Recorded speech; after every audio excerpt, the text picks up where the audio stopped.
Hello ಮಕ್ಳೇ, ಹೇಗಿದ್ದೀರಾ? ಎಲ್ರು ಆರಾಮಲ್ವಾ? ಮಕ್ಳೇ, ನೀವ್ ಯಾವತ್ತಾದ್ರೂ ಭೂಮಿಯನ್ನ ಹೀಗೆ ನೋಡಿದ್ದೀರಾ?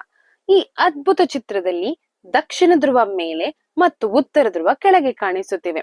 ಅಷ್ಟೇ ಅಲ್ಲ, ಭೂಮಿಯ ಎರಡೂ ತುದಿಗಳಲ್ಲಿ ಕಾಣುವ ಆ ಹಸಿರು ಬೆಳಕೆ ಅರೋರಾ. ಈ ಚಿತ್ರವನ್ನು ಆರ್ಟೆಮಿಸ್ 2 ಕ್ಲಿಕ್ಕಿಸಿದೆ. ಹಾಗಾದರೆ ಇದರ ಬಗ್ಗೆ ಸ್ವಲ್ಪ ತಿಳಿದುಕೊಳ್ಳೋಣ ಬನ್ನಿ. ತಲೆಕೆಳಗಾದ ಭೂಮಿ. ಈ ಚಿತ್ರದಲ್ಲಿ ದಕ್ಷಿಣ ಧ್ರುವ ಮೇಲ್ಭಾಗದಲ್ಲಿದೆ ಮತ್ತು ಉತ್ತರ ಧ್ರುವ ಕೆಳಭಾಗದಲ್ಲಿದೆ.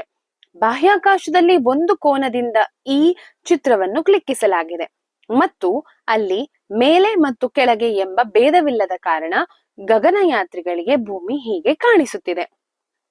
ಎರಡೂ ತುದಿಗಳಲ್ಲಿ ಅರೋರಾ. ಭೂಮಿಯ ಮೇಲ್ಭಾಗ ಮತ್ತು ಕೆಳಭಾಗದ ಅಂಚುಗಳಲ್ಲಿ ನೀವು ಹಸಿರು ಬಣ್ಣದ ಬೆಳಕಿನ ಗೆರೆಯನ್ನ ಕಾಣಬಹುದು. ಇದನ್ನು ಅರೋರಾ ಬೋರಿಯಾಲಿಸ್ ಉತ್ತರದಲ್ಲಿ ಮತ್ತು ಅರೋರಾ ಆಸ್ಟ್ರಾಲಿಸ್ ದಕ್ಷಿಣದಲ್ಲಿ ಎಂದು ಕರೆಯಲಾಗುತ್ತದೆ. ಈ ಸೌರ ಮಾರುತಗಳು ಭೂಮಿಯ ಕಾಂತಕ್ಷೇತ್ರವನ್ನು ಘರ್ಷಿಸಿದಾಗ ಈ ಅದ್ಭುತ ಬೆಳಕು ಮೂಡುತ್ತದೆ. ಈ ಚಿತ್ರದ ಕೆಳ ಅಂಚಿನಲ್ಲಿ ಕಾಣುವ ಬೆಳ್ಳಿಯ ಉಂಗುರದಂತಹ ರಚನೆ, ಇದು ಭೂಮಿಯ ವಾತಾವರಣದ ಅಂಚಿನಲ್ಲಿ ಸೂರ್ಯನ ಬೆಳಕು ಪ್ರತಿಫಲಿಸಿ ಒಂದು ಸುಂದರವಾದ ಬಿಳಿ ಮತ್ತು ನೀಲಿ ಬಣ್ಣದ ವಲಯವನ್ನು ಸೃಷ್ಟಿಸಿದೆ. ಚಿತ್ರದ ಕತ್ತಲೆಯ ಭಾಗದಲ್ಲಿ ನೀವು ಮಾನವ ನಿರ್ಮಿತ ನಗರಗಳ ದೀಪಗಳು ನಕ್ಷತ್ರದಂತೆ ಮಿನುಗುತ್ತಿರುವುದನ್ನು ನೋಡಬಹುದು.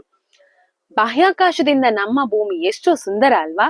ಇಂತಹ ಇನ್ನಷ್ಟು ಮಾಹಿತಿಗಾಗಿ ನಮ್ಮ ಚಾನೆಲ್ ಅನ್ನ ಸಬ್ಸ್ಕ್ರೈಬ್ ಮಾಡಿ ಅಂತ ಹೇಳ್ತಾ ಮುಂದಿನ ವಿಡಿಯೋದಲ್ಲಿ ಸಿಗೋಣ. ಧನ್ಯವಾದಗಳು.